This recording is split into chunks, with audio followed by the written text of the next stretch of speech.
Snapper, good morning, what's going on? This lesson I did yesterday, a lot of attention last night. I appreciate all the comments and the questions that came from it. A super quick follow-up question that came from it is my stance on motivation.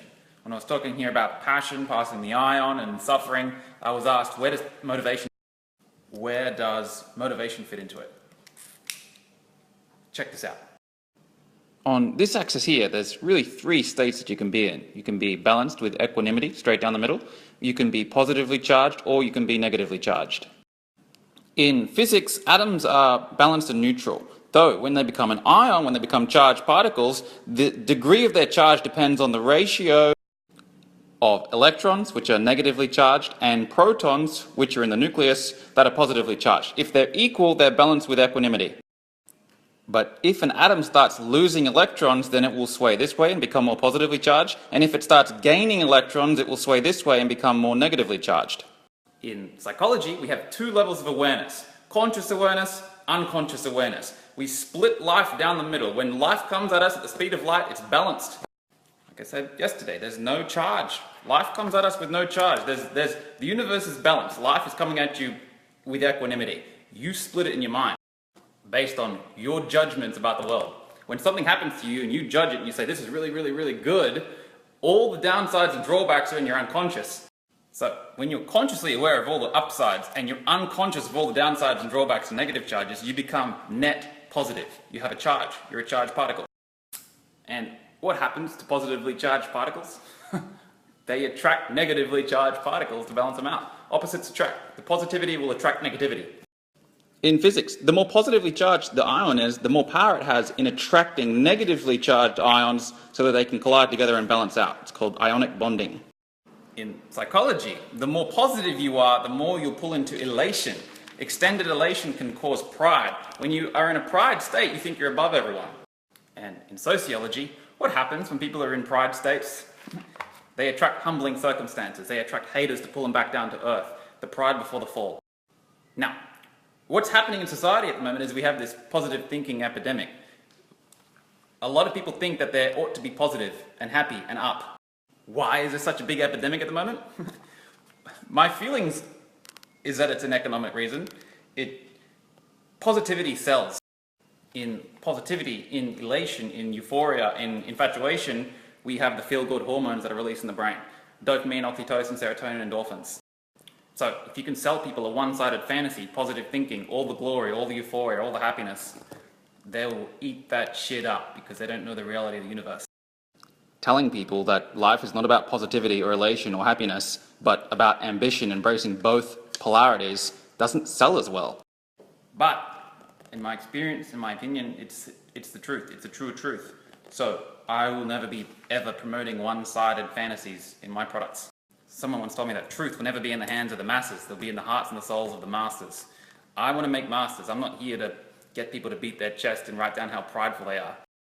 Because in pride, in elation, in euphoria, in positivity, you're going to be attracting the negative circumstances, the humbling circumstances, and you'll get pushed back here.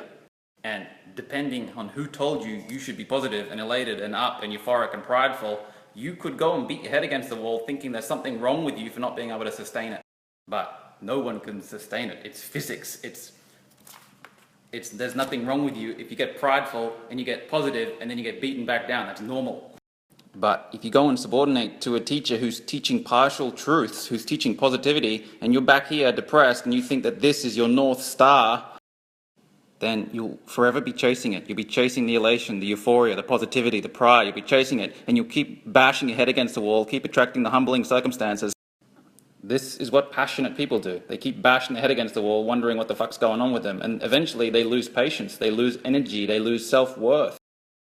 But if they're very, very committed individuals to getting this feeling of positivity and elation, they will engage motivation to get them over there. And motivation is nothing but a collection of polarized rhetorics based on pleasure and pain to get you to do something that's not that intrinsically important to you. Don't hope to motivate people. I don't want to motivate people. Some people say, oh, I'm very motivated by you. God, I hope not. That means I'm projecting my values onto you and you're trying to copy me. There is no need for motivation when people are doing what they're here to be doing. When you're following your soul-guided purpose, you have inspiration from within. You don't need motivation. Every morning I wake up and I roll out of bed and I look at the river and I think, what the fuck can I go and learn and teach today? I want to go and be doing these Snapchats. I love doing this. Going to the gym and getting a six-pack and big fucking strong arms is not a high value of mine. It's not my sole guided purpose. I need motivation to go and do that shit. And to have some goals that you're not really that inspired to do, but you need motivation, that's perfectly fine. But if you dedicate your entire life to doing something that's not inspiring, then you're going to have a tricky old time on planet Earth. You're going to need motivation, and you're going to have to become passionate, passing the eye on left to right. And isn't it so peculiar that in society we have a stigma saying if someone's motivated and passionate, that's really admirable traits of theirs? It is, but it's not mastery. So in summary, you have to figure out where you want to play in the game of life. If you want to have a life of suffering and be passionate and be motivated, that's fine. But if you want to be a master, that's different. Personally, I'm dedicated to mastery. I want to be master. I want to be a fucking master. And I want to teach other people how to be masters. That's what I'm dedicated to personally.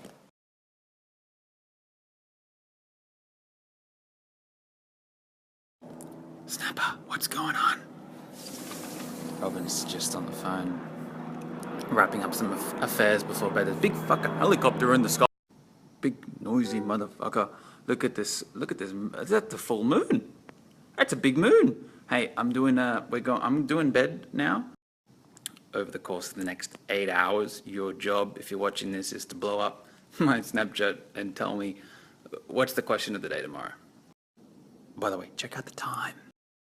And check out the temperature. I'm sweating like a fucking gypsy up in this bitch.